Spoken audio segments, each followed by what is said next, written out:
मैं बता रहा हूं, आज ओखला में था, मैं शिफा के घर में था, तो घर से किसी ने कहा कि शिफा की एक ज़ईफ माँ 75 साल की आपसे मिलना चाह रही है, ज़ईफ खातून है, खड़े नहीं रह सक रही है। रोकर मेरा हाथ पकड़कर कहा कि ओवैसी साहब, आपका शुक्रिया, 5 साल के बाद आपने शिफा को मुझसे मिला दिया।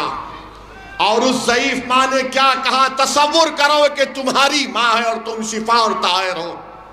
उस माँ ने कहा कि जब मैंने अपने बेटे को 5 साल के बाद देखा तो मुझे यकीन नहीं आया, मेरे बेटे की दाढ़ी सफेद हो गई। उस माँ ने कहा कि मेरी जिंदगी के चंद दिन बाकी हैं ओवैसी साहब, मेरे बच्चे को बचा लो। क्या इस माँ की आंसुएं तुम्हारे दिलों में एक रहम पैदा करेगी? नहीं पैदा करेगी। ये ओखला और मुस्तफाबाद की जनता को तय करना।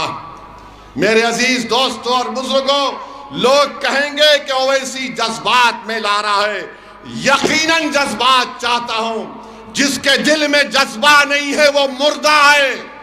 जिसके दिल में इन गरीबों से मोहब्बत नहीं है वो दिल नहीं कहलाएगा। अगर दिल है, धड़कता हुआ दिल है, तो बताओ इन लोगों को कि इंसाफ होगा। पैगाम दो उन लोगों को जो जेल में आज सड़ रहे हैं कि तुम जेल में जरूर हो, मगर तुम्हारी माँ और बहनों की और तुम्हारी तकलीफ हम अपने सीने में महसूस करते हैं। और 5 तारीख के दिन पतंग के निशान पर वोट देकर ताहिर हुसैन को और शिफा को कामयाब करिए, मुस्तफाबाद को कामयाब करिए, अपने इत्तेहाद को कामयाब करिए और अपनी एक आज़ाद सियासी आवाज़ को दिल्ली के विधानसभा में आप भिजाएंगे या नहीं भिजाएंगे? हाथ उठाकर जवाब दीजिए। आप भिजाएंगे अपनी आवाज़ को? 5 तारीख के दिन बटन किस पर दबेगा?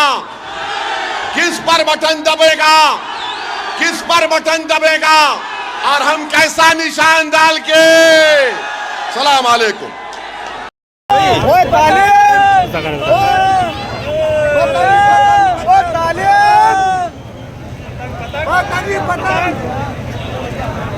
ये देखो भाई कितना बड़ा जुलूस है।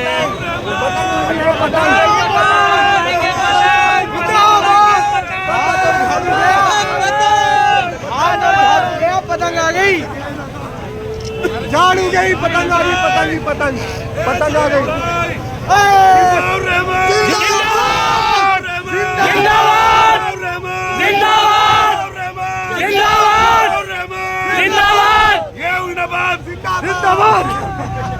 बच्चे बड़े बिल्कुल लगाओ भाई, जिंदाबाद। सड़कें बना दी। हमारा सवाल होता है कि पानी कौन से फ्लोर पर रहते हो और कितने में खरीदते हो? तो बोले पानी तो कभी नहीं था। तो उस बात को छोड़ दो। सड़कें बन गई हैं। स्कूल के क्या हालात है?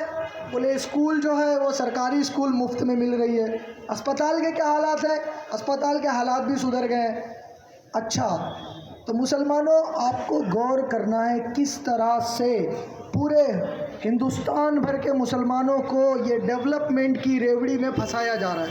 और उसमें सबसे ज़्यादा फंसाया कहाँ गया मालूम है? वो सबसे ज़्यादा फंसने वाली जो मुस्लिम जनता है वो दिल्ली की है। पूरे दिल्ली के अंदर मुसलमानों को